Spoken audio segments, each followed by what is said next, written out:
set up 5, 4, and 5, 5. I'm just continuing it. I showed you on Friday that we can derive any kind of log function with any kind of base.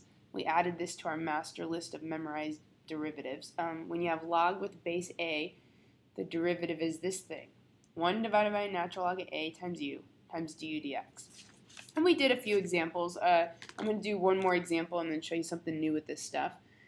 Another example would be like if I told you I had f of x equals, log base 3 of x squared. And I said, find f prime of x, the derivative.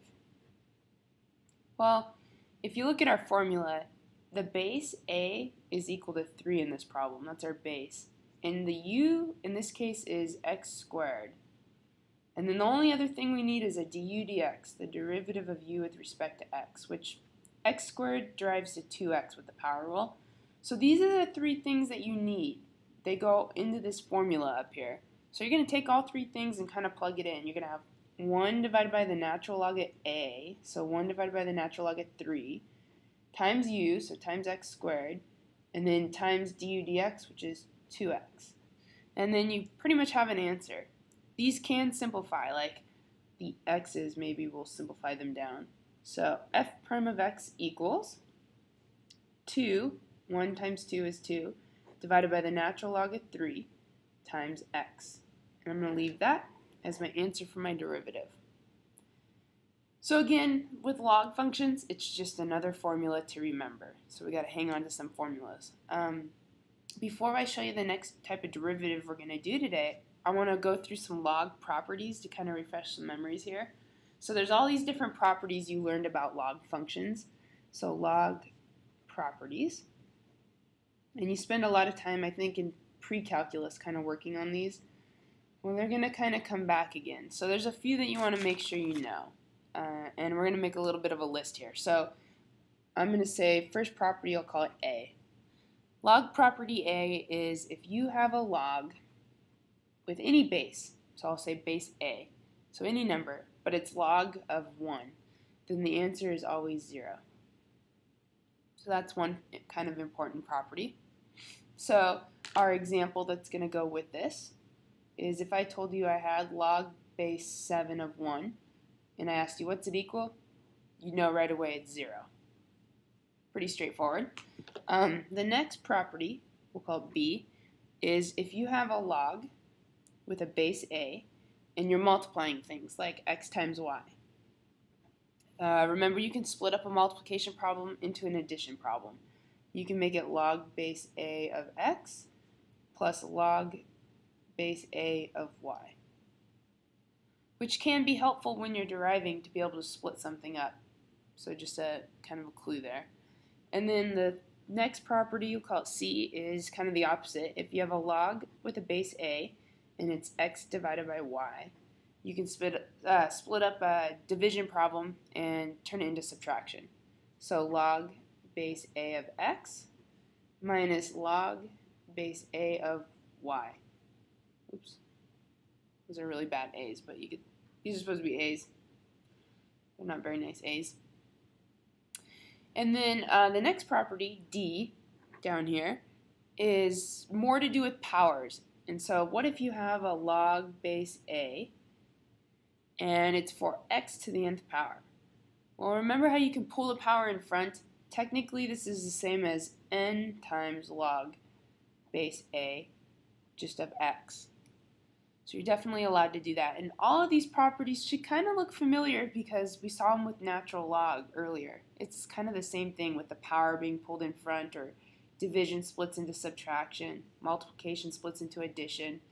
So these 4 properties shouldn't feel too weird. I have 2 new properties on top of these that I want to show you. So we're going to have an E and an F, and these ones might be a little more different. So property, we'll call this E. E is what if you have a log with base A and then it's a to the x power? Well, because the base matches what's going on here, a and a, you're technically allowed to cancel this out and say the answer is x. So that's kind of a newer property, something we have not seen as much. An example of when that could be helpful, here's an example. Let's say you had log base 4 for the number 16, and somebody asked you, what's this equal? Log base 4 of 16. Well, I don't know, but I know 16 I can rewrite. I could say this is the log base 4, and 16 is 4 times 4. It's 4 squared, technically, is 16. So now I've got this situation with the a and the a. I got 4 and 4, which cancels the whole entire thing to 2. 2 is the x in this problem. So my answer is 2. That's kind of our example. And then f, one more property here, is going to be what if you have the number a to the power of log. So a to the log base a of x. Well, you can kind of imagine it's all going to cancel out again and just be x. So everything kind of cancels itself out. A good example of when this one might be helpful will be over here. Let's say you're having to solve an equation, and you have an equation with log base 2. Log base 2 of x equals 3. And I say, can you solve for x? Can you tell me what x equals? Well, one of the things you could do to solve for x is you'd be like, okay, well, I'm going to take this base 2 here, and I'm going to raise both sides to it. I'm going to say take 2 to the power of log base 2 of x, and take 2 to the power of 3, and set them equal. As long as I'm doing the same thing to both sides, I'm raising them both 2 to the power, it's okay. I haven't actually done anything to this problem. But, oops, sorry, knocking the paper around. If I do this 2 to both sides, well, this is the property of f up here. A and a is 2 and 2. So these are going to cancel to x. And 2 to the third power is 2 times 2 times 2. That's 8. 2 times 2 times 2 is 8. So my answer is x equals 8. So we got all these new properties. There's 6 of them, a through f, and mostly they come in handy when you're trying to solve for x, things like this. They can also help you simplify when you're trying to solve for derivatives and things like that. It's kind of similar to natural log properties. We spent a lot of time in pre-calc doing things with natural log. I'm going to put a little example down here, and then we're moving on to something else. If I gave you, let's say, e to the x plus 1 equals 7, and I asked you to solve for x, you can think of these properties. What cancels out an e? Well, natural log does. I want to take natural log of e to the x plus 1, so I can cancel it out. I can do that as long as I take the natural log of 7. I gotta have a fair balance here. But if I natural log both sides and I cancel, I have x plus 1 equals the natural log of 7. And I don't know the natural log of 7 off the top of my head. It's going to be some, random decimal. But I can subtract this 1 over and say x equals the natural log of 7 minus 1. And in a non-calculator section, this would be totally a fine answer. If it was a calculator section, you could convert it to a decimal. It's like 0.946 something something, but I'm going to leave it just like that. So solving for x, learning how to kind of cancel things out. And we're going to talk about what if you want to derive something like y equals e to the x? Well, good for us is we've memorized y equals e to the x. The derivative is e to the x. So it's kind of nice. dy dx equals e to the x. Don't forget what e to the x actually technically means. It means 2, 0.718, so on, that long decimal to the x power. That's what this is. So it's kind of interesting that the derivative ends up being the exact same thing. Or at least, well, I kind of find it interesting. I don't know if you find it interesting, but it is kind of interesting.